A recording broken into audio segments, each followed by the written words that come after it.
Thanks, Karina. Thanks. My name's Gunter, and it's my pleasure to welcome you all tonight at the culmination of the Djillong Short Story Competition, the announcement of the winners. And a special welcome to the 10 writers who've been shortlisted. You'll meet a number of them live on stage, interviewed by Abigail Carmody, and others interviewed by Abigail via a pre-recorded and edited video that we'll see. I haven't checked on the latest arrivals, but there's a cordial welcome to Geelong City Councillors Jim Mason and Peter Murray.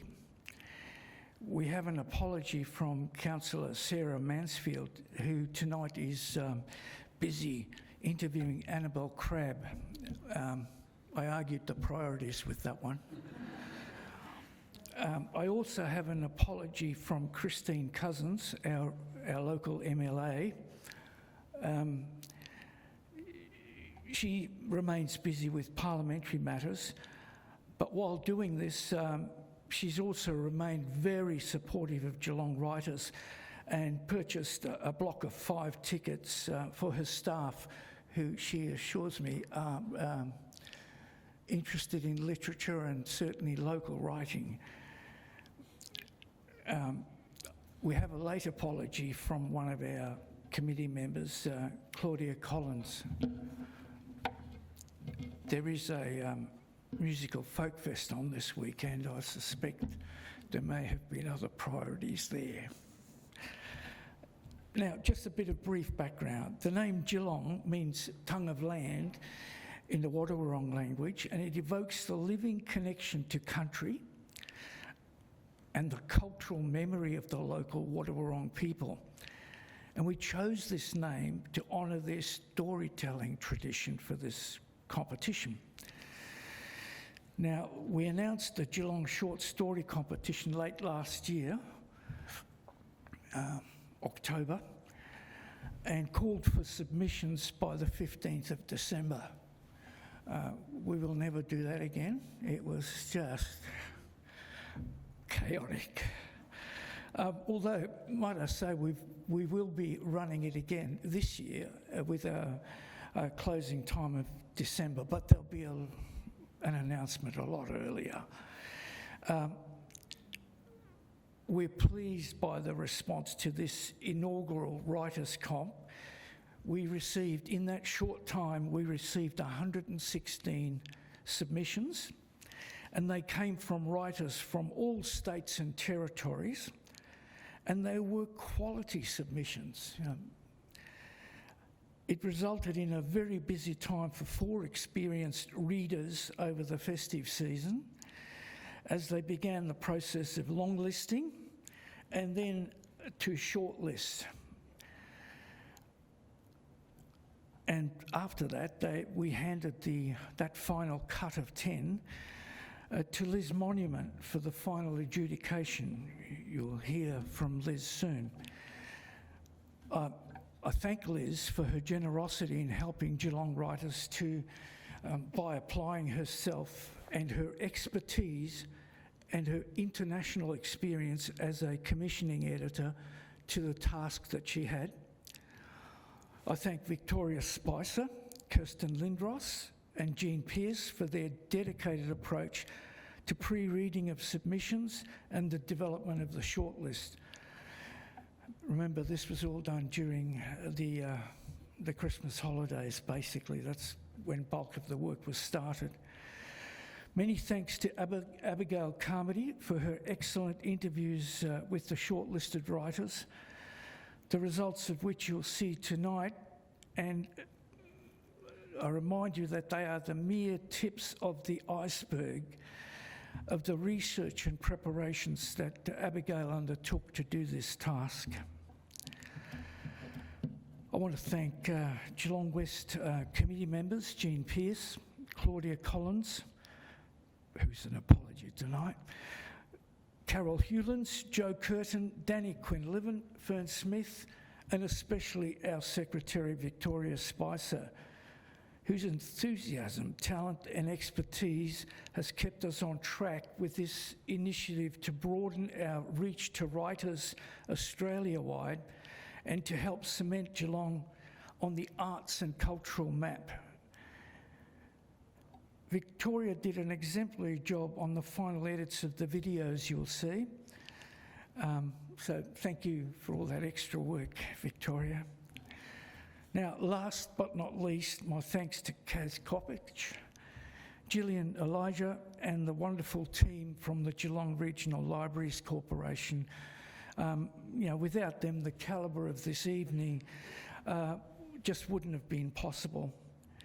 Kaz also facilitated the much appreciated publicity for this event through library brochures and the hundreds of PCs throughout our region's branch libraries.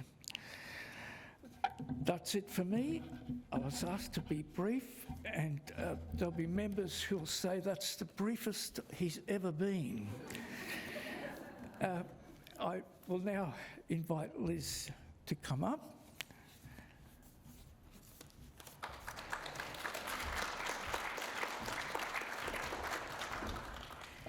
I'd just like to start by saying what a huge pleasure it's been to be asked to judge the shortlist for this competition.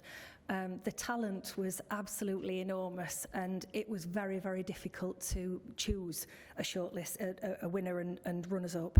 I'd like to ask, in no particular order, to come onto the stage, Laurie Kime for Historia Ton of Bricks,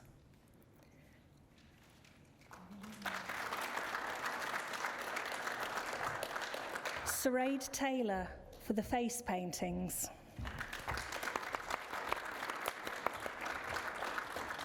Tanya Scott for Truth or Dare,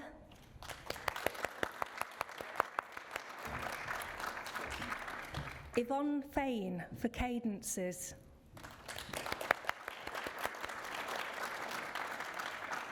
and Zachary Pryor for Daddy.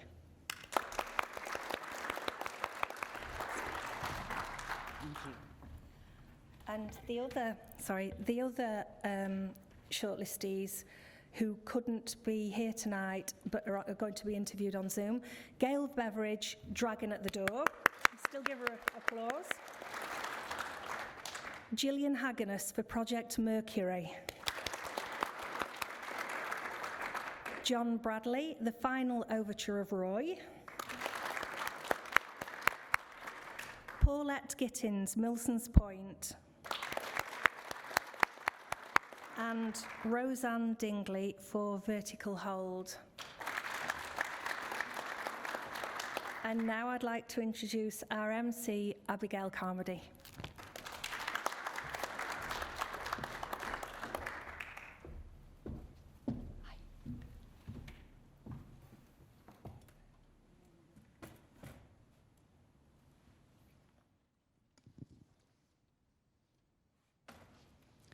Hi everyone.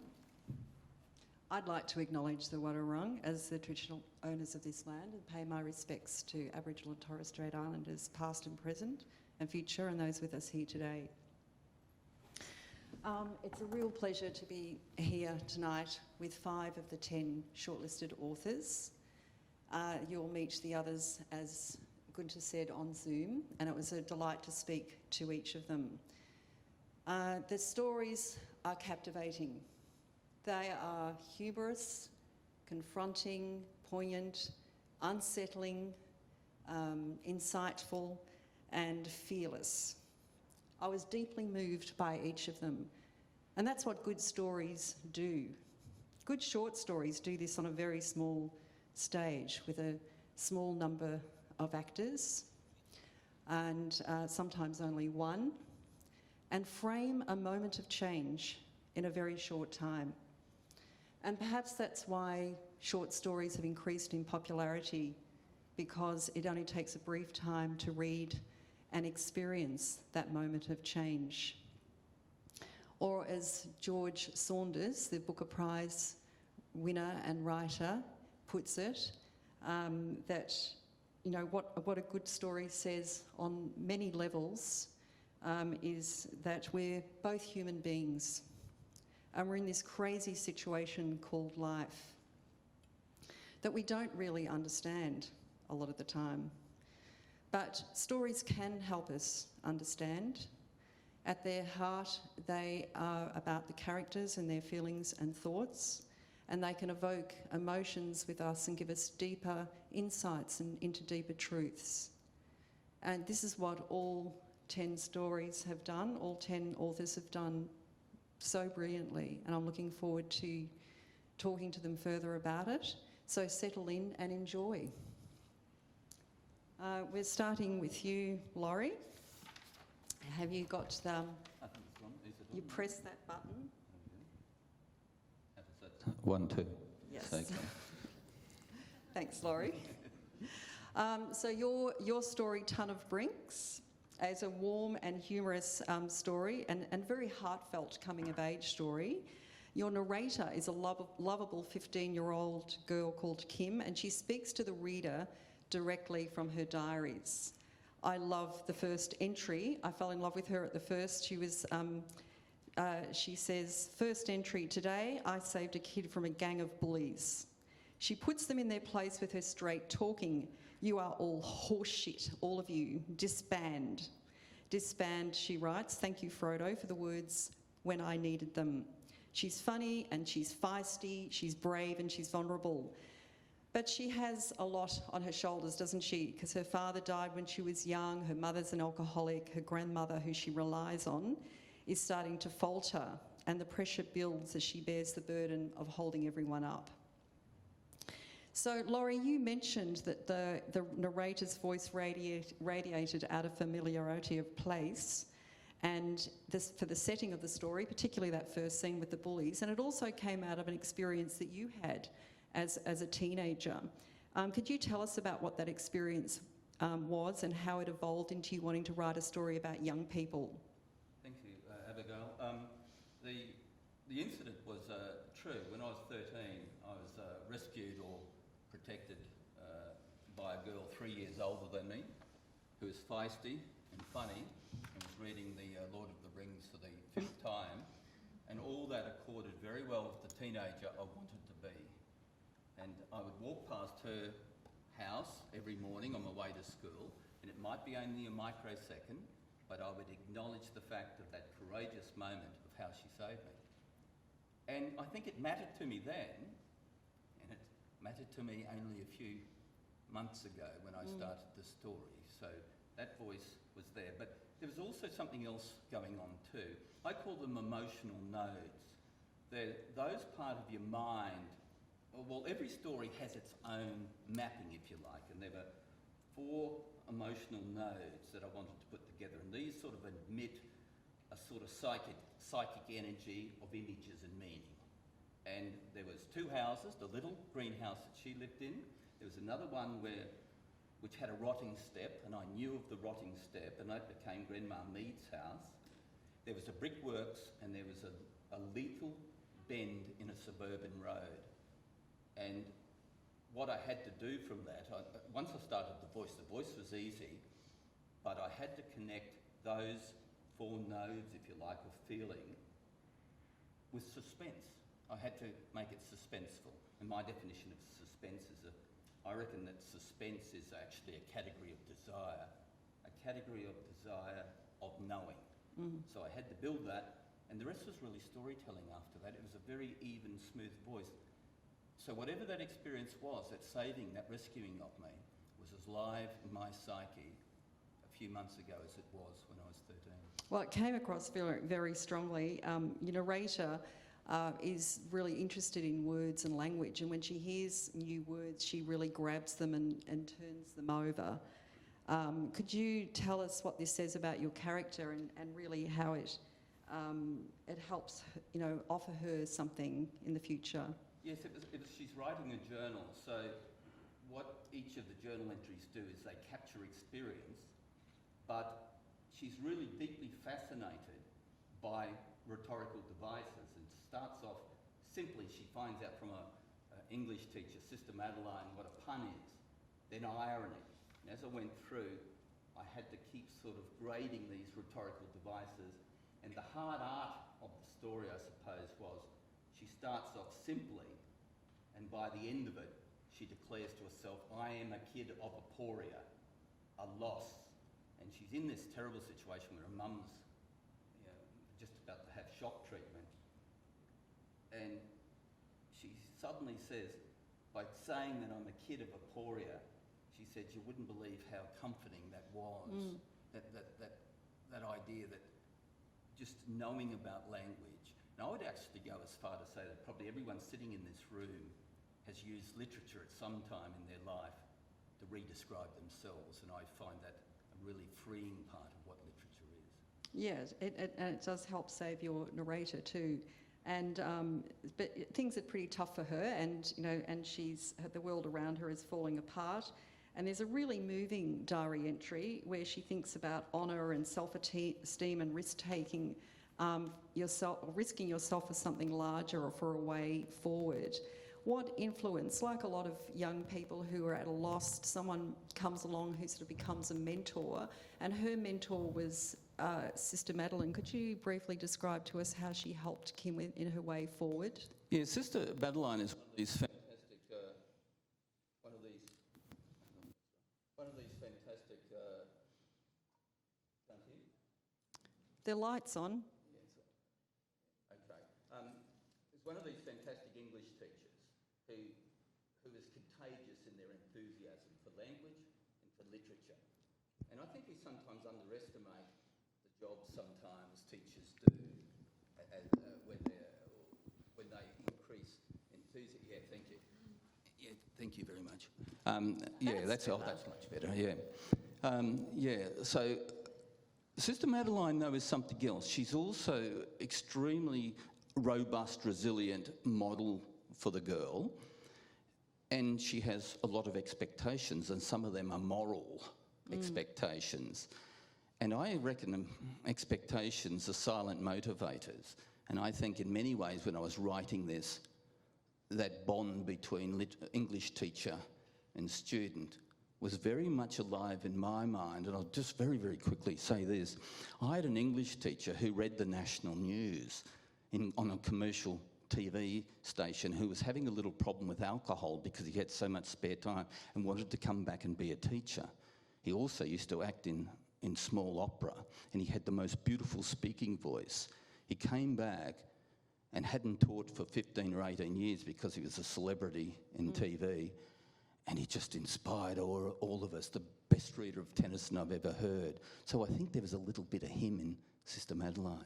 A little bit of you in the narrator and a bit of you in Sister Madeline. Thanks, Laurie. Would you like to now read a segment of your story? Thanks. This little bit is a description she has, her first journal description of Sister Madeline. I will just describe Sister Madeline's smile this once, but she smiles all the time and the effect upon you is always the same. Think of a large flock of snow-white seagulls with red beaks and red patent shoes rising together in the summer sky. She makes you feel like the sky and the seagull all in one go. When she explained the use of irony, it was as if the seagulls were passing through the glare of the sun, her eyes slightly squinted with intensity. She is what Grandma Mead calls an optimist. When everyone was seated, she said a prayer on behalf of the meeting. She read some words from the Bible I'd heard before at Mass. Sister Madeline thinks once everybody starts acting like Christ and caring for the downtrodden, the sick and the forgotten, we will lose interest in material things and devote ourselves entirely to developing our minds. But first we have to learn to reflect and then to act in the kindest way. We will fall more than once, she told us. Every time you fail, you fall, but every time you fall, pebbles of darkness spill from our hearts, and we are lightened by it. Do you want to become part of the great enlightenment? She seems to be asking. Thanks, Laurie. That's wonderful. Thank you. Thanks. Do you want to swap seats? Thank you very much, Laurie. That was a great interview and great to listen to your story. We're now going to play one of the Zoom interviews with Gail Beveridge for her story, Dragon at the Door. Yeah, I'm not going to watch. Hi, Gail. I'm looking forward to talking to you about Dragon at the Door, which is a really moving story about having second chances.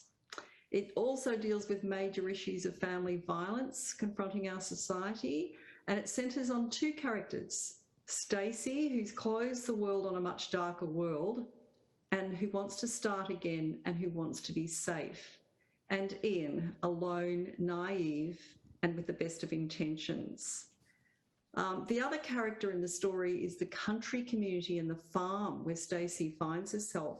You said the idea came from the show A Farmer Wants a Wife and people being alone. Can you tell us how it evolved from there, Gail? So I started out with the concept of farmer wants a wife with a chap being encouraged to go on it because he was alone. And so we know why Ian is isolated, but Stacey's here, she's penniless, she's stranded in a place she doesn't know. We don't know why, neither does Ian, and he could have chosen to push her away, but that would have been an easy path. So I wanted to explore the coming together of two lost souls and what happens when her past resurfaces. So, Gail, the door of the dark world that Stacey left behind is never quite closed. And can you talk about not only what this says about your character needing a second chance, but the social issues it represents for women like Stacey who are victims of family violence? Yes, so we learn partway through the story that Stacey is indeed running from brutal domestic violence, and she's had to leave everything she knows to escape it. And I think that is just how it is for so many ladies, or even men in this circumstance, that they have to leave behind everything, that they're the ones who are deprived, not the perpetrators, that they're the ones who continue to live in fear. And I think that victims of domestic violence need help beyond the escape. They need help to feel safe in the future and to deal with the emotional scars that experience has left. And you said you wanted the reader to come out of this with a sense of hope. Could you talk some more about that? Yes, I can't imagine what it must be like for somebody to have to walk away from everybody and everything they know just to escape. And I was thinking, that in a way they're refugees in their own society because they have had to leave everything behind. And I was hoping that the story embodies the concept that there are Ians out there. There are people and family, friends, workmates, aid agencies who can extend a helping hand, saying, I've got you. And how needed is that at the moment, Gail, because we still have a shocking figures on domestic violence, family violence in Australia. The story has a very unexpected twist at the end, like an intake of breath twist. Could you talk about what this says about your story overall and the characters without giving anything away? Because yes, I thought carefully how to answer this without giving anything away. So Ian has become Stacey's family and her son's family. He loves them and he wants to protect them. They know that they can depend on him, and he takes a very drastic action to keep them safe. And it's an action that perhaps we would not have expected of so gentle a soul, which I think just shows the desperation that he had to achieve that end. And I think maybe we need to wonder ourselves, how far would we go to protect someone of our own? And if we find ourselves wondering that, what is, as a society, can we do to make sure that this isn't the outcome? And you want readers to really think about that? Yes, because the outcome in this is although it achieves the end, is not how we would want it to be. There needs more to be done. No, it was quite a twist at the end. Gail, would you now be able to read 100 words from your story and to complete this interview? Okay, so I've chosen a passage where Stacey's past has resurfaced. Go now, Jaden, run to Daddy. Stacey held the back door open and watched Jaden until he disappeared behind the shed. She saw the visitor walk by the front window and ran out the back to halt him at the side of the house. He was a tall man with footballer's shoulders and a face chiselled deep with the furrows of lifetime's anger. Stacey clenched her fists. Jaden should be in the pine plantation by now. What do you want? I've come for my kid. I didn't have the baby. I miscarried. Yeah, then who was that kid I saw out front? Stacey's fingernails cut crescents in her palms. She said nothing. Where's my kid? Oh, I've got crescent-shaped fingernails in the palms of my hand listening to that too. Thank you so much, Gail. It was a great, powerful story and one that we need to hear as well. So thank you so much, Gail. Thank you very much. Bye. Bye-bye.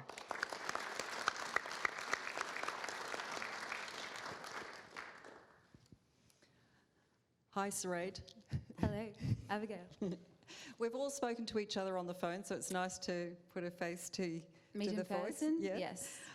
So, Sareed, your story is called The Face Paintings, and this is a very powerful and unsettling story. Unsettling's good. Your narrator has a rescuer complex, and she can't ignore the voice scolding inside her, demanding that she rescue a woman she sees being beaten up, that she helps a homeless man. As a teenager, she confronts two violent men she sees attacking another man and asks them, "What exactly are you doing?" How would she have said that, do you think? How would the character have said Yeah. that? I think walking a fine line between assertion and not trying to be attacked herself. I had her with her hands on her hips saying, "What exactly are you doing?" She feels everyone's pain and has the courage to act and to step in when others won't. But can she rescue herself? She has a ravenous, these are the narrator's words, ravenous, gruesome grief inside her. She feels anger like knives. She lets the voice win and descends, spiralled, fallen. It's a really clever and sharp story, Sareed, and the voice that she's battling with becomes more persistent and forceful as the story progresses. That I felt like I was entering into her psychosis. And also, at the same time, looking out at a very indifferent world. So you mentioned that when you started this story, you knew where you wanted it to go. Can you talk about that? Yeah, for sure. Firstly, thank you for your kind words, and hello everybody. Thanks for having us. I think when I first started writing the story, I had a fair idea of what I wanted to evoke eventually, emotionally wise, but where it sort of went, the story unravelled itself, which is a strange experience. Usually I have to really churn out any words and get to the end, but this one I sort of followed, and it segued in strange ways. We went sort of between mirrors and knives, but ultimately, yeah, I think I achieved what I wanted to achieve with it, despite not really knowing exactly what it meant, leaving it up to everybody to interpret, the reader themselves. There's your narrator becomes an artist at a very young age and becomes a successful artist, and at 21 she owns her own house. But can you tell us about why you've put her in this sort of setting of external success? Everything externally seems to be going so well for her. Yeah, so the story itself toys with the idea of fictional elements and what's real, what's not real. So with her really, really successful personal life, I wanted to leave it up to readers when it came to the end and things were really sort of thrown into question what was real throughout, what we prioritised as readers as being actually something that occurred in her world and maybe another facet of her potential imaginings or whatnot. That didn't really answer your question, but it does. So it's throughout the story there's a lot of social issues that come up, homelessness, asylum seekers, violence against women, and the was it the compassion, was it the lack of compassion in others and their apathy in not acting or not doing anything when they had the means? Is that something you deliberately wanted to portray in the story, Sareed? not so much like as brutally the apathy of others as much as like the apathy of ourselves, and the fine line we sort of have to walk every day as humans, deciding what we can care about and what we don't have time to care about. It's a really interesting sort of conflict for me personally, and I think everybody sort of experiences it. So to explore that in a fictional world, it was really interesting. And really unsettling too. Unsettling, yes. When you first said that to me, I was like, that is what I wanted to achieve. It's one of the grimmest stories I've written. I was like, I'm glad it did. Yeah, it was unsettled. Yeah, and I think it's good that you know, when you talk about it being unsettling, because there are certain emotions that you wanted to evoke in the reader. Can you talk about that? Yes, I can talk about that, Abigail. Thank you. Empathy is a really big value of mine, and I think one of the reasons I so crave to be a writer, just an artist sort of in general, is the ability or opportunity to try to cultivate and foster that empathy between anybody. And so definitely that's something, if I can write anything and a reader walks away feeling a little bit more connected to somebody else or themselves in any way, that will be a real achievement, I think. And it was a real achievement, and that's the power of story, isn't it? That you come out feeling sort of altered, even in some small way, by it. So thank you, Saraid. Thank you, Abigail. Can you read a section of your story? I can, and I didn't follow your guidance. I'm sorry, I just chose a random. Do you want a bit, clipboard for that? Maybe. Will that make me look more professional? But in case I shall. Help you do balance your paper and Thank you the very microphone. much. Okay. She adds the mirrors later to breed more of the light. They hoard it all, the bulb and candle and bleeding lantern of morning, the clean white sunshine of afternoon, the orange glow of sun-death. They take up most of the walls, clean, plain mirrors opposite the windows, brimming with and throwing that outside light. Her favourite is close to the kitchen, between the reading nook and her painting desk. The mirror is long like a finger. Her entire body, from feet to hair, fit into it. And onto it, the greenery of the backyard spills through with the sunshine. Standing angled in front of this mirror, she is suffused with the gum trees and the banksias and the bottle brushes and the lily-pilly. She is trapped inside it, like her paintings. She is lightness. That's the end. Thank you, Saraid. Great. Thanks, that was terrific. Passing it on. Yeah, I think like to the next person for the Zoom interview is Jillian Hageners for her story Project Mercury. Hi, Tanya. Congratulations on having Project Mercury shortlisted, Jillian. Thank you very much. I loved it, and I've just done, as I sent you the email, I just have a little synopsis of how I took it as a reader, and I thought it was hugely enjoyable and darkly humorous. I really liked it. Your narrator is part of a SWAT team undertaking a raid in the suburbs of Adelaide. On his way to arrest the murderer, he spots a VW ute he didn't get to have. He wishes he had the same sort of gate buzzer as at the one at the criminal's house. There are images of blood, bowls of lemons catching the sun, the high tension of a raid alongside memories of a swing in his childhood home. So you could say, Jillian, your narrator is a man whose mind is not on the job. Yes. So you were inspired to write this story after reading about the South Australian police raids last year in suburban Adelaide as part of what was called Operation Ironside. Yes. Something that you found morbidly fascinating were your words, Jillian. Could you tell us more about that? Yeah, so it was this huge effort by the Australian Federal Police. They kind of infiltrated the communication system that all of these kind of like criminal networks were using to plan really quite horrible crimes, including an attempted murder.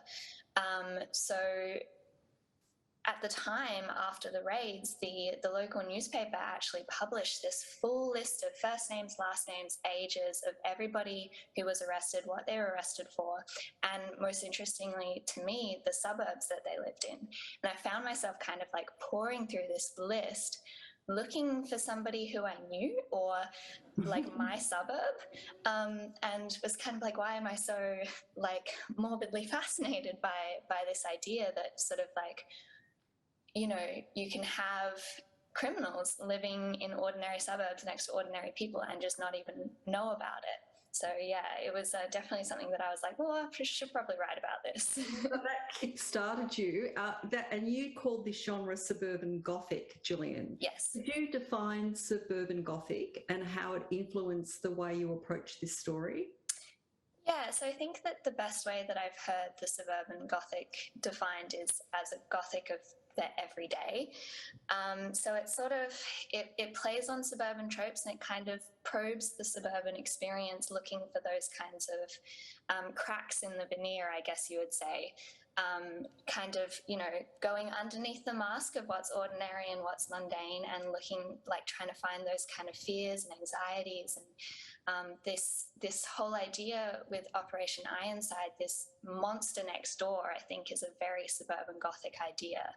And I work with specifically Australian Suburban Gothic as well. So when I find sort of those real life examples of the Gothic playing itself out, I feel like I have to latch onto that and do something with it. Towards the end of your story, your narrator watches his team give chase to the criminal, and he stands, and this is a quote, he stands in the middle of the street, 1 foot on either side of the white line, dividing the road into 2 neat halves. Can you tell us what this says about your character, Jillian? Yeah, so I think it speaks to sort of, as the suburban subject, it speaks to that idea about the Australian suburban dream and the ultimate like unattainability of it. And I think at this point, our narrator is sort of, he's at that weird crossroads where he's got all of these things that he wants out of his life, or he thinks that he should want out of his life. He's got, you know, a wife, they've got a baby on the way, he wants to buy a house, he wants to buy a nice VW ute, and then he's kind of fallen into this situation where he's become infected by this weird supernatural thing, and he has this newfound power. And so it's that idea that he's kind of caught between like being that regular suburban guy and then following this kind of sinister power that he's been presented with. So as part of the interview, Jillian, we're asking you to read 100 words from or about a minute, not exactly 100, about a minute of your story. Have you selected a little section you'd like to read out now? I do. I have a very small section that kind of happens right before they're getting ready to bust into the house. So it starts at 04:55 hours. It's Glenn, Cameron and Mohammed at the front, Lauren and him round the back, clasps his hands to boost her over the gate and then clambers over after her. Tight corridor, squeeze past the wheelie bins, get a whiff of old food. Lauren clicks on a torch but keeps the beam low. Light sparks on something in the flower bed, both of them stop dead, hands flit to guns on belts. Figure out it's the flashing eyes of a cat, dark as shadows at the same time, and give shaky smiles at each other. Would bet her heart's punching about as hard as his right now. Shadow cat comes to slink around their feet. Shoo, shadow cat. Gentle boot and shadow cat scrams, but with a look like letting them know it was him decided to go and the boot had nothing to do with it. Quiet step from grass to patio, around the outdoor dining set, can't help admiring the TV setup, reach the back door, torch off, quick glance at the watch and they settle themselves into position. Breathe in. Oh, that's fantastic. And the tension of that staccato rhythm too, you were going for that, were you? That real staccato rhythm. Definitely. It's kind of that internal monologue going on, Yeah, it works really well. Thank you so much, Jillian, and congratulations again on being on the shortlist for the Thank you. Writers Competition.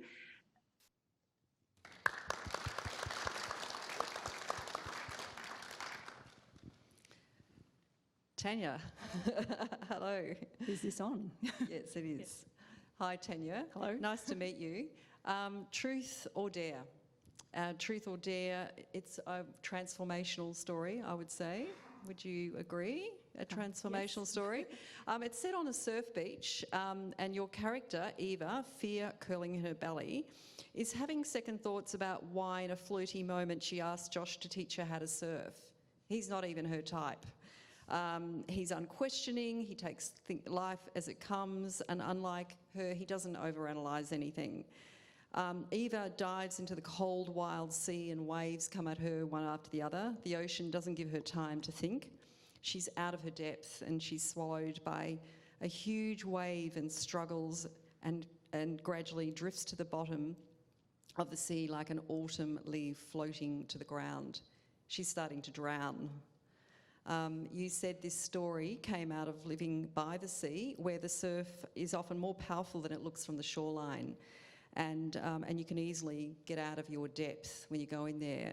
So Eva got out of her depth, didn't she? And she got out of her depth on a number of levels. Can you tell us what those different levels are?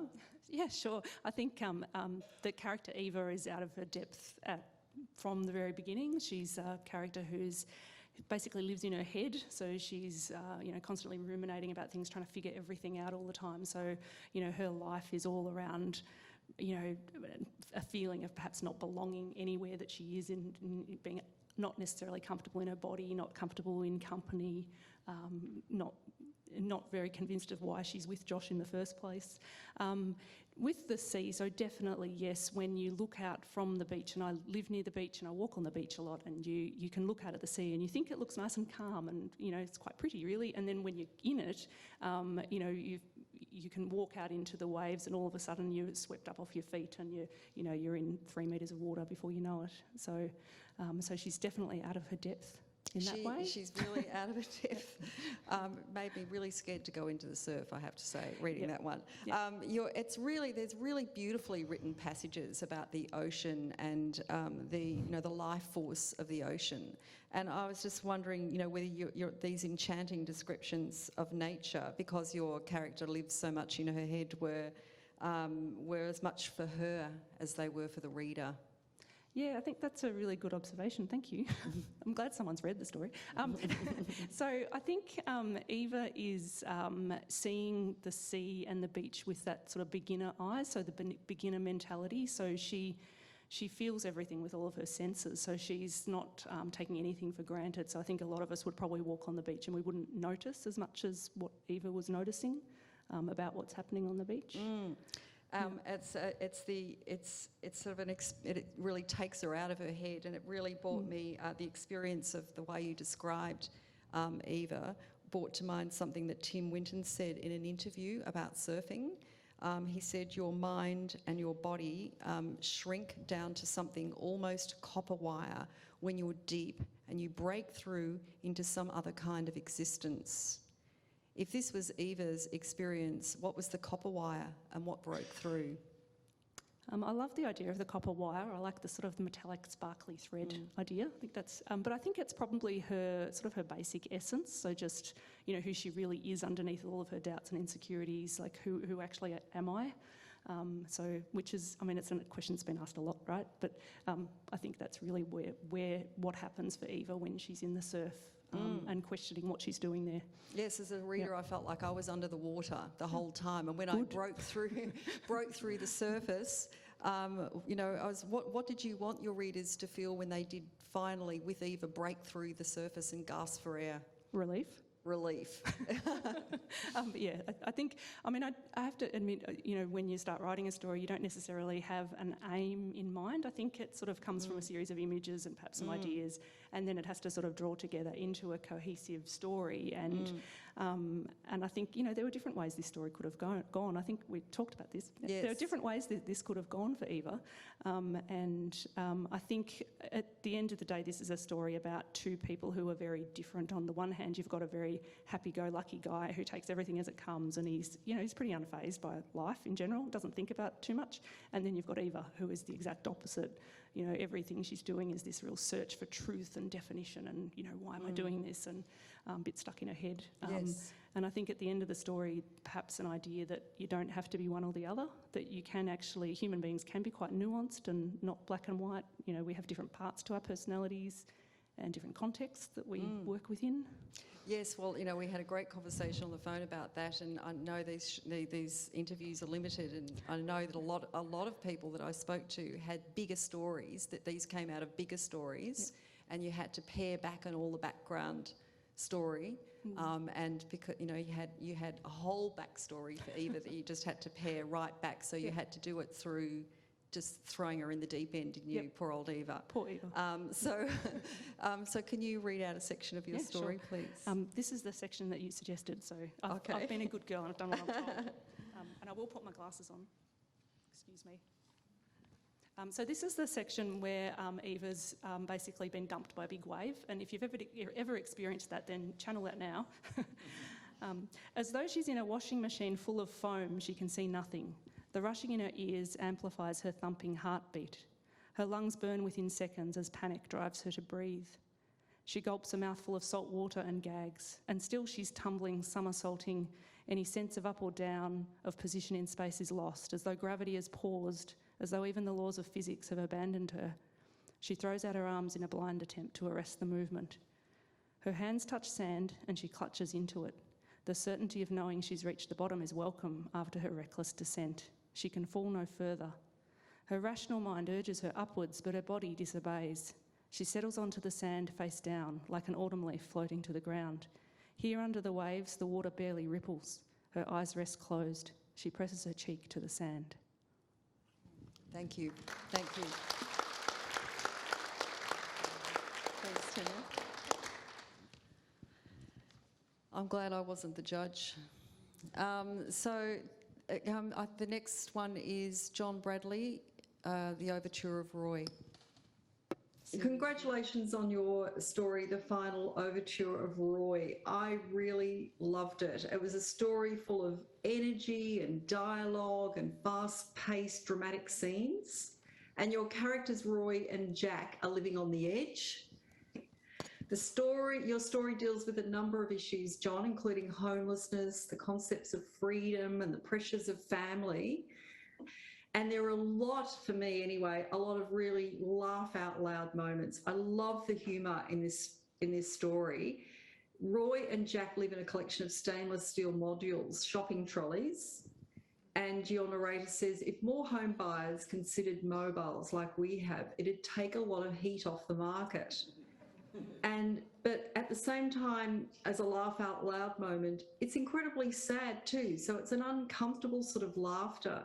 How do you imagine, manage to combine this with humour and empathy with your characters, the humour and that flip side of it being a sad situation? I think it's part of my persona. I think I was the boy in the classroom with the nuns when someone was getting a flogging.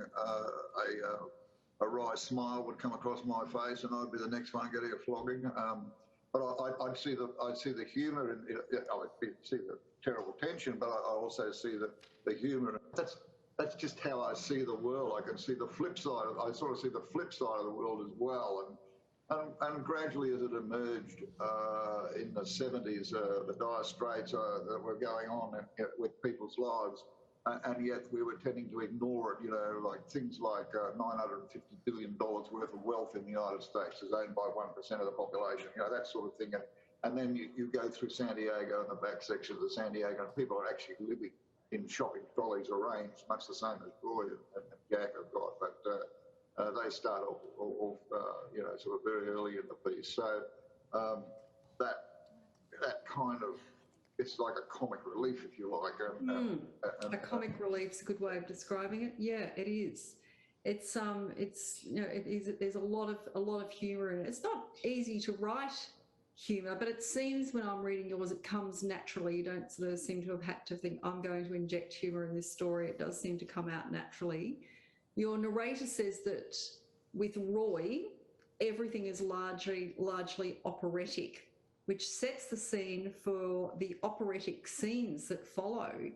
Can you talk about why you've created this operatic setting? Because it's not just what happens, it's where the action takes place. Yeah, well, it really moves from the senseless back areas of the park, the parking area in the shopping centre to the main centre of the stage, and this has been their life. And that to me is really sort of part of the comic opera that's there. But in the background is this overriding seriousness of the kind of music that's going on at the same time. And when I wrote this piece, and I write mostly, I listen to music of all kinds. You know, I just shut out the world and go into my own world, which is often a distraction to people. And I think writers, probably a lot of writers, live like this. One half of their brain is trying to function in the cognitive ordinary area, and the other half of the brain says, "Bugger off! I want to do this in a creative way." If there was a soundtrack to the final overture of Roy, what would the soundtrack be? Well, I couldn't decide on anything, but I would say that you've got the 1812 at the beginning, but there's that area of sadness of Marla that roaming through the background. You know, I think it's one of the things that you asked me, I think it was the other day, and that there's overriding that sadness as well. And meanwhile, in front of house, you've got this sense of comedy. The scene setting is fantastic, and it just reaches this crescendo, doesn't it? And so, you know, what did you want the reader to think about after reading your story, John? Well, first of all, you hope that they enjoy it. But there's a balance of tension in the story. But that sense of, I guess, sympathy or empathy for where we are at. I don't want people crying over it. I mean, you can't politically change people's minds in a short story or a play, but you can expose people, hopefully, for experience. So when they go and have their coffee and their croissant, you know, there's an aspect that they can talk about and empathise with. John, could you now read a section of your story for us, please? Okay, I'll attempt to do that as best I can. I picked a little section that towards the end. His hands begin to leap across the keyboard. The crowd love it and chant back at him. The colour is amazing in the crowd, and they wave their off-the-rack clothing back and forth. Parasites, bums, dole bludgers, and of course their favourite saying are all shouted with full nasal force. He pauses and holds everybody in suspense, hands suspended above the keyboard. Whatever! Now it's my moment. I introduce Roy from my roving mic. Ladies and gentlemen, products of Western materialistic narcissism. The place is rocking. They love big words. Narcissism, they shout back. Boy, it's great to be alive. I work my way through the crowd. I push here and shove there. I roar and deny it. Selfies we might be, but at least we've learned one thing, the value of entertainment. And here he is, the boy brought up in a trolley, Roy. So there he goes. Thank you so much, John. It was great to talk to you, and congratulations on your story being shortlisted. Thank you very much.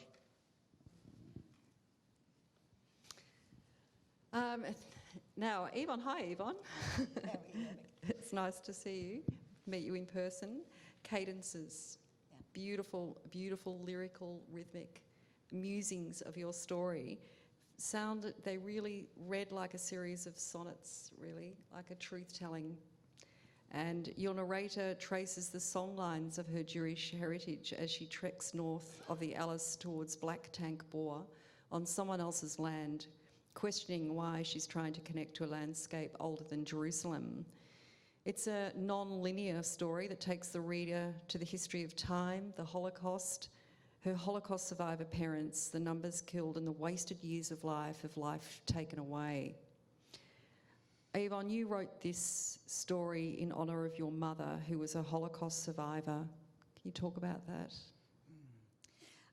I just feel there are so many individual voices that came out of that experience. And when you say the number 6 million, it's almost meaningless because who can imagine such a number? But when you say my mother, her father, his cousin, then all of a sudden it takes on a much more poignant significance. So I called it cadences because it was almost like a dialogue out of time between a mother and a daughter, and the mother says one thing and the daughter says another, and sometimes they respond to one another, or sometimes they just go off onto their own sort of vagary, if you like. Yeah, and it is so lyrical as they are sort of going from one to the other as well. It does read very poetically. And you said your philosophy of writing comes from poets. And there's a line in Keats that informs cadences, a line that angered you at first. Truth is beauty, and beauty is truth. It no longer angers you. Why is that? Well, I'll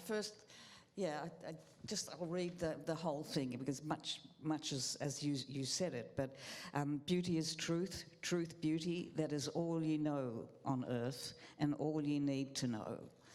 And I thought, no, it's not. Beauty is truth and truth is beauty. Truth is the Holocaust. Where's the beauty in that? And beauty is perhaps Monet's haystack series. But where's the truth in that?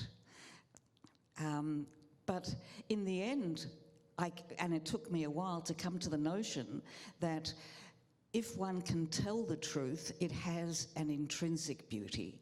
So that the deniers or the people who don't want to face what happened, that's ugly. But if you tell the truth of the story, however ugly it is, it contains, as I say, an intrinsic beauty. And when my dad was no longer sort of with the hustling, agile mind that he used to have, we'd look at these Monet's paintings and he'd say, "What's that?" And I'd say, "It's a haystack." And he'd say, "It doesn't look anything like a haystack." And I'd say, "No, but it's beautiful." And he'd say, "Yeah, it is beautiful." So truth and beauty, that is all you need to know. And in that truth, you have used, in that truth-telling or the uncovering, you've used intrinsic beauty in the language, and so you're writing about the Holocaust, and you're also writing in beautiful lyrical prose as well. And I'd like to just read a little section out, if I may. She is waiting for the spider spinning silk inside her letterbox to teach her all the ways it might be done. She is waiting for the gecko flicking gold around her bathrobe to shed its gleaming scales upon her brow. In the truth-telling and the intrinsic beauty of the writing, what do you hope the reader comes to understand by your story, Yvonne? That comes from a very early, very deep place when I first heard the stories, because all writers are storytellers, and those were the first stories I heard, stories of survival, stories of falling in love in a labour camp, all sorts of odd stories that were normal for me and normal for the people I grew up with. That was life. And yes, if that's how you meet romance or bravery or courage under fire, and that becomes your normality, it does contain a beauty that you are, in a sense, desperate to convey to the outside world, to people who haven't grown up with that. And and because it's done sort of lyrically and sort of in verse and like tracing song lines, it sort of weaves in and out, from that beauty into, some of the horror memories of the Holocaust. It was really beautiful. Could you read a section of the story now, Yvonne? Sure. This is a bit that you asked for. I hope I haven't gone overboard. This is where my mother, but the mother character, is out in the desert because she felt that if she is supposed to know where she's finally landed, she'd better go and see it all. And it comes to a point where she knows that she's survived Auschwitz, but can she survive the desert? So, God, the silence. What am I doing? Trying to connect to land song older than Jerusalem? Trying to see whether the place I sailed to after my camping nightmare, concentration, not outback, offers more than synagogue high holy hymns? What am I doing? Trying to be like my daughter who writes pencil and paper lyrics anywhere in the wild, leaning against tree trunks? Me, I am a rag trader. I need caffeine, sometimes something stronger, to activate my own driven urges. I need street cacophony, searing synapses to marshal my fingers and hands over fabrics, patterns and designs. It is my city soul, something to do with strands of urban DNA, ghetto blood. Thank you. Thank you.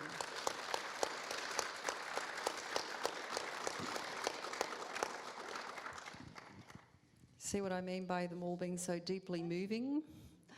Now we have Roseanne Dingley with her story, Vertical Hold, her Zoom interview.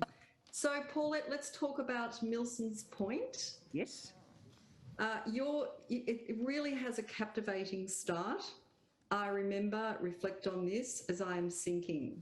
Yeah. Your narrator is on her way, I'd rather not be, when she does sink physically after falling off the ferry wharf and into Sydney Harbour, and metaphorically into her memories. Yes.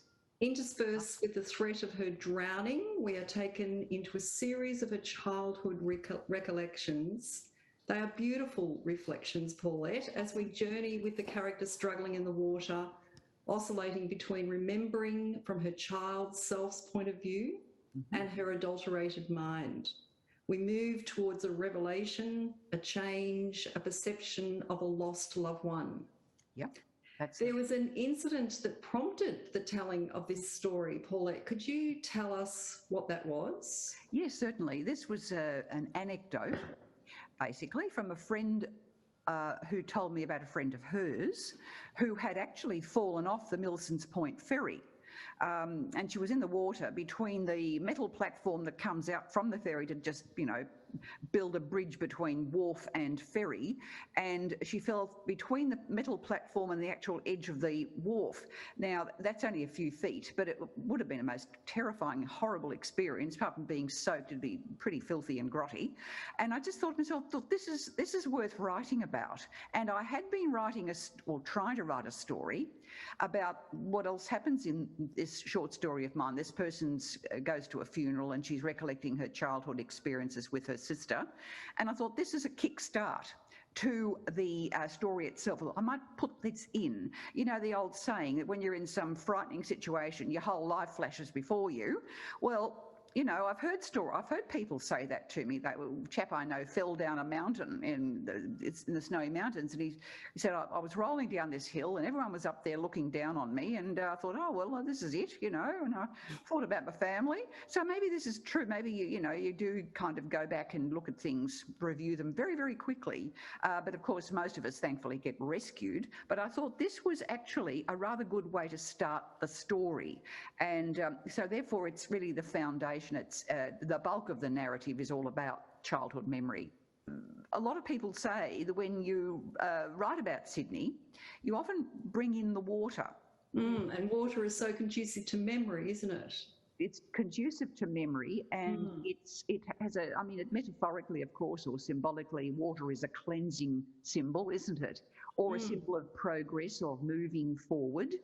And I think we were chatting yesterday about that Buddhist philosophy that, when you put your hand in the water, you can touch the first of what is to come and the last of what is past.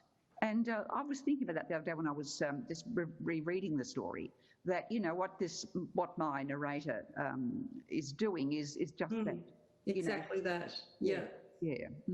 Yeah. There's some really heartbreaking scenes of casual family violence as well. And after a particularly disturbing incident from the father towards the older daughter, she shoves her younger sister's head under the water, and her younger sister's struggling.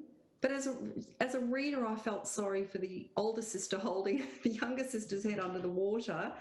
And the young sister. How did you manage to evoke that empathy for both of your characters? Because you really did feel that reading the story. Well, I think I backgrounded it with the parents' obviously unhappy life. And here are these two kids, as often children are, caught in their parents' miseries and unhappinesses, and they're on the verge of breaking up. And I think kids in that environment, whether the parents do anything or say anything to the children, they can sense, they can feel the environment. They can feel the aura around the hostility between them. So I think both kids have a sense, or even though they can't articulate it, of what it's like what it feels like to be with these pretty aggressive, cranky people who are obviously very unhappy in their own lives.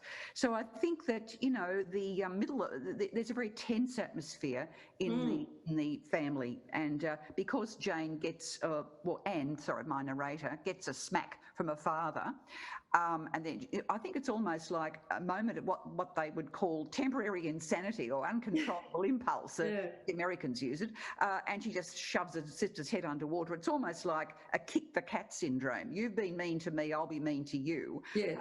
Little kids sometimes do lash out that way and then of course instantly, because they're not bad, they regret it immediately. But I think that's the thing. I think if we've backgrounded it with the kids the kids sense this unhappiness between the parents, and they're inarticulate about it, but they do feel it. Could you now read 100 words from the story? I'll read from the very beginning, shall I? At the very beginning of the story. Okay, so here we have Milton's Point, and it begins. Redleaf Pool. I remember. Reflect on this as I'm sinking. From Drummoyne to Circular Quay, about half an hour. I'd hoped for delaying winds or engine trouble, but today's sky is immaculate ultramarine against a backdrop of city that cannot resist its brilliance reflected in water. Too early, sleepless, almost deserted, the wharf. Voices, just fluttering nonsense, high-rises with their glazed faces, almost surgically white, looking down on the sea that gurgles, gently soothing. Voices begin now to ripple like waves. The ferry pulls in the young girl with long black plaits, timeless in her task of tossing the rope over the bollard, and as always, the ferry knocks officially against the wharf. Sea-tinged yellow through salt-crusted windows, antique three-master at rest, sails furled, turning a dignified back on us. We move past the soldierly row of boats, always white, always steel-trimmed. Soft, lulling water sounds. On my way, I'd rather not be. Okay. Thank you so much, Paulette. My pleasure. And that certainly was good to read the start, because my apologies for that, was Paulette Giddens, not Roseanne Dingley, who's the next one. So hi, Zach. You've got that's turned on?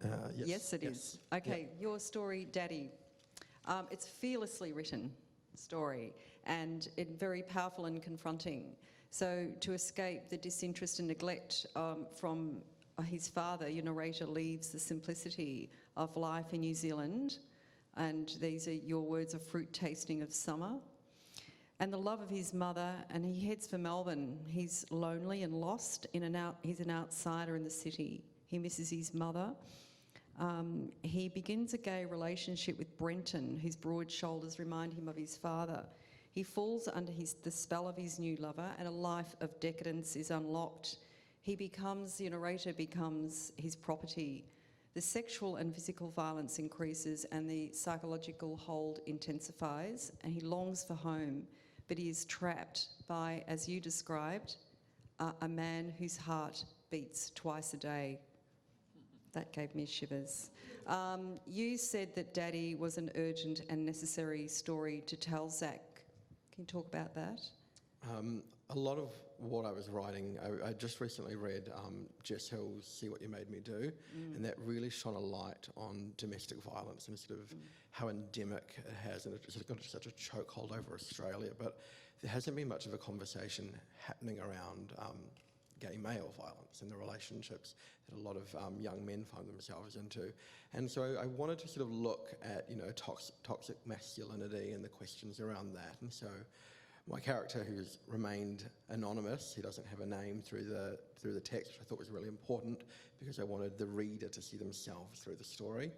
And he's isolated physically from his family, and then Brenton uses that separation against him, and he sort of becomes a pawn in this game.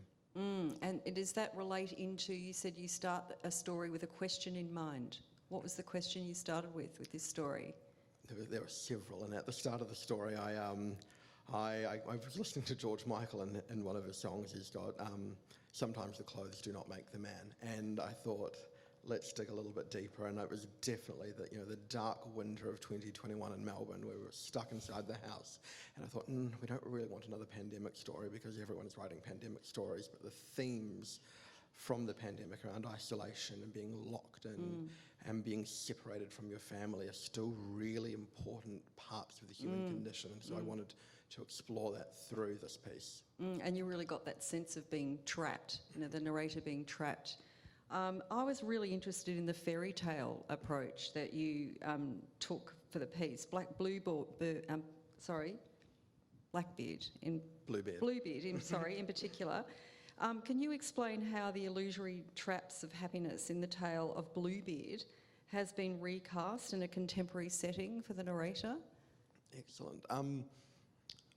So fairy tales have, sort of quite a gothic haunting element to them. They're also, quite timeless, in how we see a lot of ourselves in fairy tales. And I thought Bluebeard, I don't know if everyone's familiar with the story. We probably all are, but it's the young girl who finds herself married to the old lord who has all of those wives tucked in the attic, and she discovers those wives, and he's controlling and he's violent. And so I wanted to portray that, but in a modern setting, which is this like beautiful palatial apartment in Collins Street, and rather than having like a wardrobe full of men, it was a photo album which I thought was more modern. And it was my narrator discovers this photo album, and he realises that he's just one of many men that has been part of Brenton's games. But I used it as the turning point for the story, which is where he actually uses this to reclaim some of his agency and his identity, and he's able to sort of forge a path forward. Yeah, that was a real turning point, wasn't it, when he finds the album Definitely. and sees that he's just part of a long line.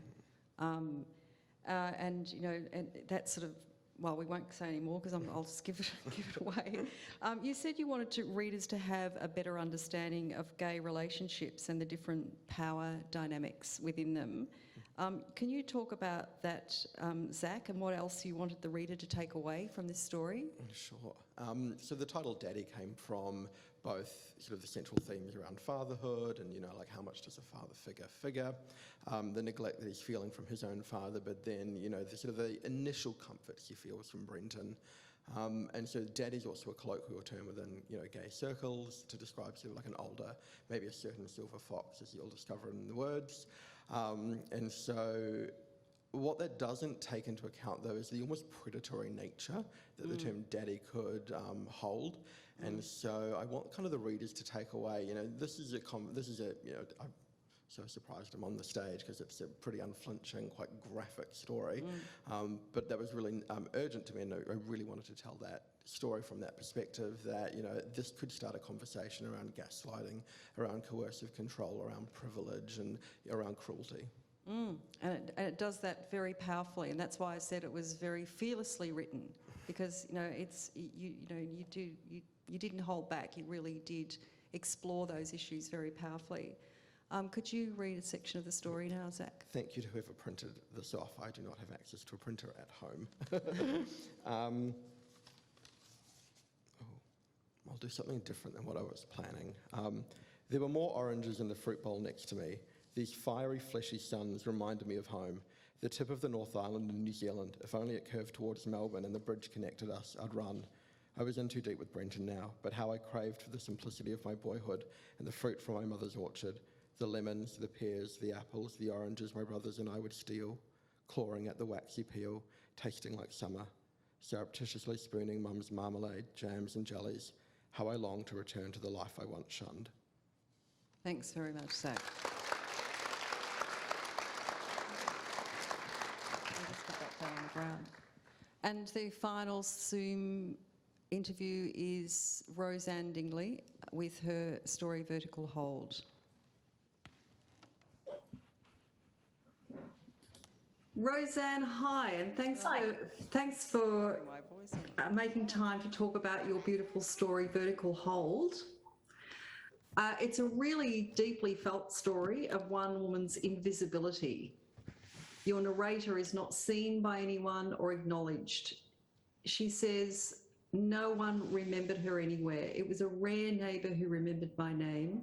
I might very well have never been born.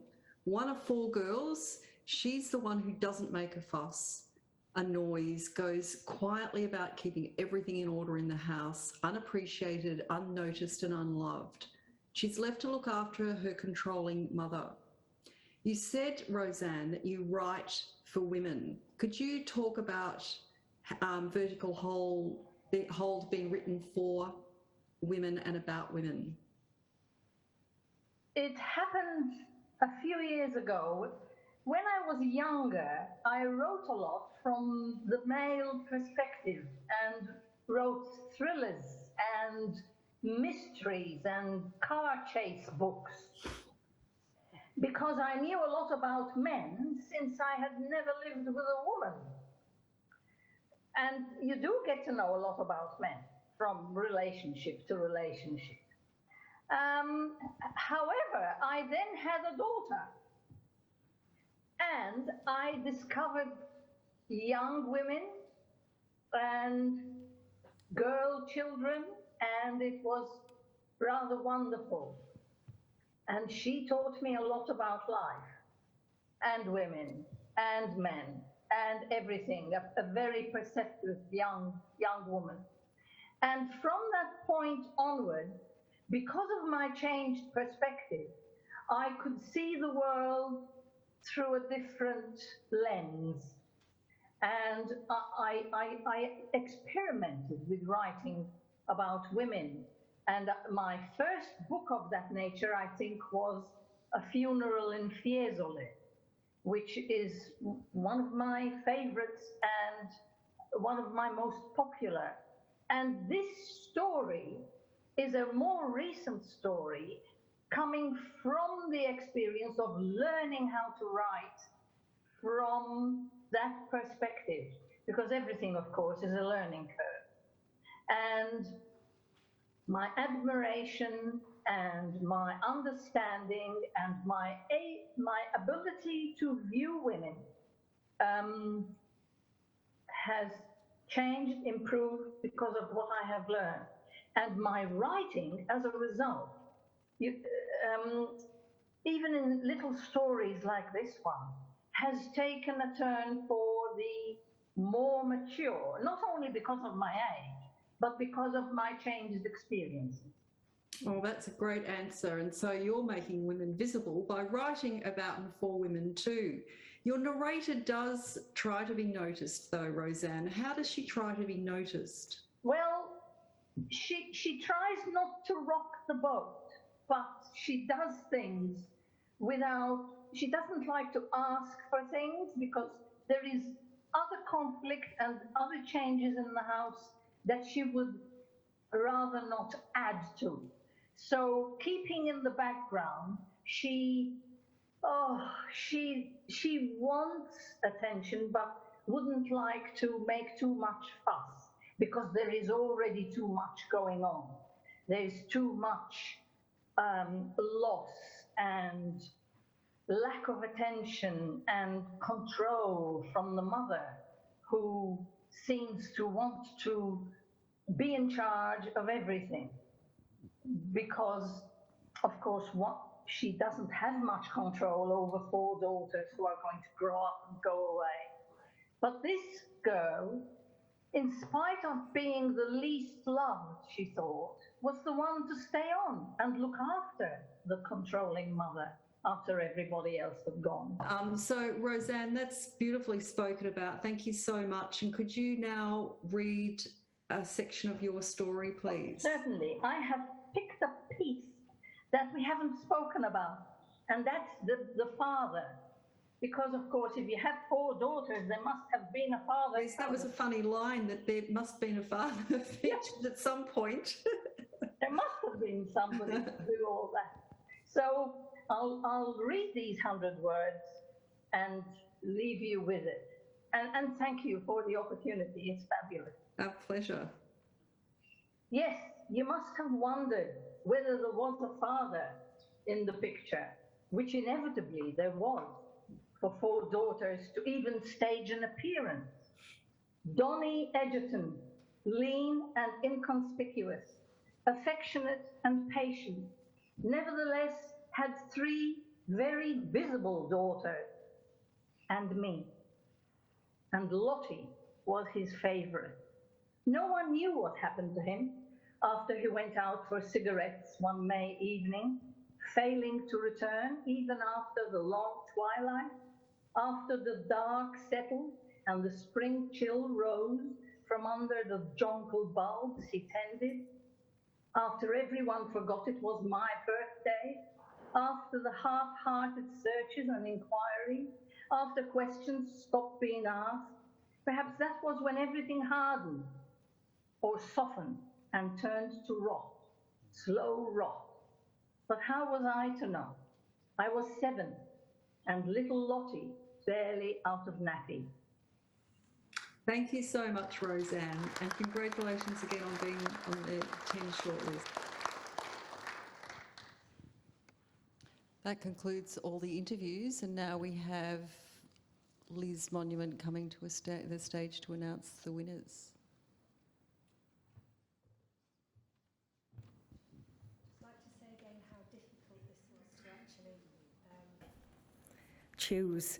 So starting with Highly Commended, a story too powerful to be ignored, written in fragments and snapshots in first person. For its lyrical language and powerful theme of historic injustice, which transcended time and location. The narrator is eloquent and philosophical. The themes of death and historical wrongs are grimly powerful. Highly Commended is Cadences by Yvonne Fain.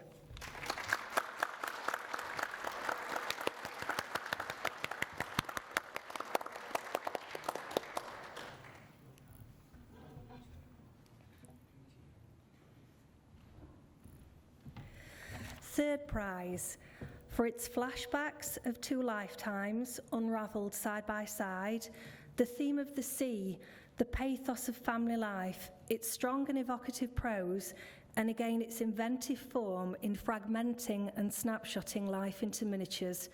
Milson's Point by Paulette Gittins.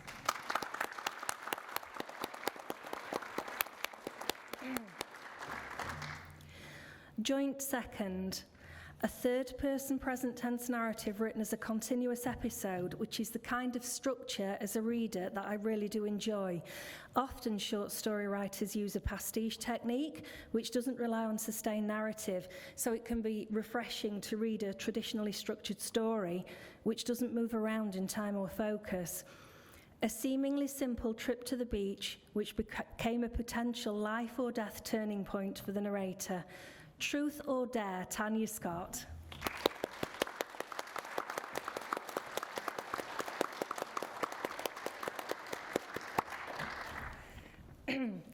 Joint second, in third person, a tale of the repercussions of past violence told over more than one lifetime, with a terrific and unexpected twist in the final sentence. The prose was workmanlike and uncluttered, and the unexpected twist made the story all the more poignant. Dragon at the Door, Gail Beveridge.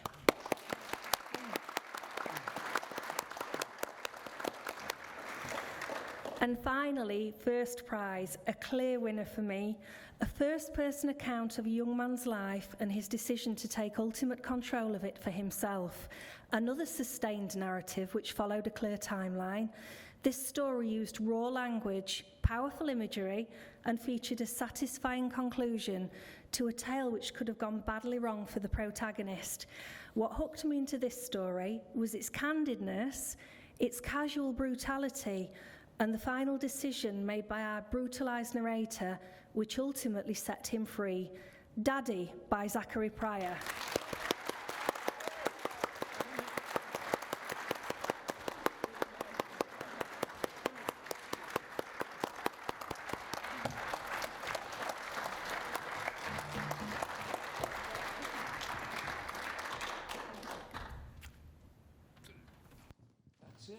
Time. It's time. Having questions from the floor, or we? Oh well, yeah. We did start a bit late, but we do on the program ask that you you have an opportunity to ask questions to our writers here. Or you could ask them over drinks.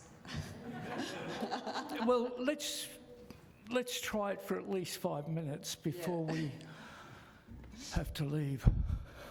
Oh, here's one. Who's down here to my left, far left?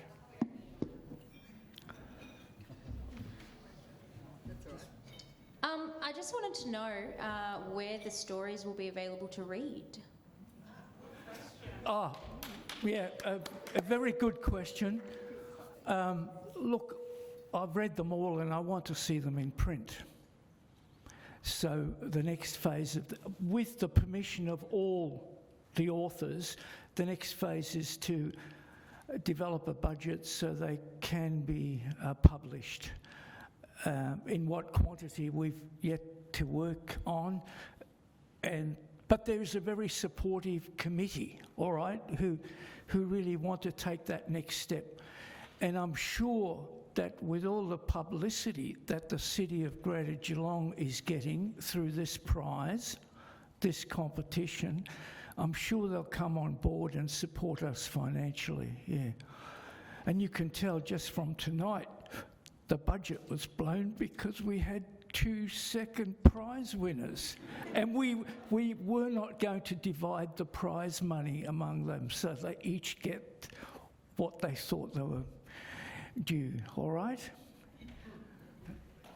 Is there any other questions from the floor? Yes?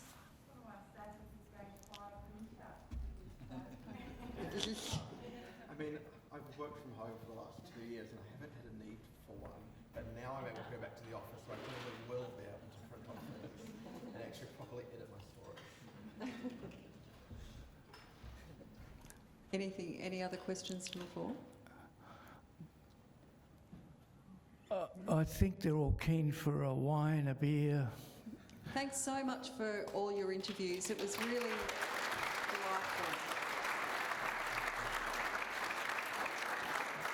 Everyone spoke so well about your stories. It was really fantastic. Thanks so much. Yeah. And, you know, at least we've got 5 here that we can thank in person, but you would have seen just from the videos, there's a really good short list. I like Milson's Point. Those of you who know Sydney, that's around near the Sydney Luna Park area. It's just a great place. And Roseanne, I'm really pleased that we had the interviews. I mean, that opened up so much. And given it's International Women's Week, it certainly opened up possibilities in the interpretations that I kind of missed. Okay, thanks.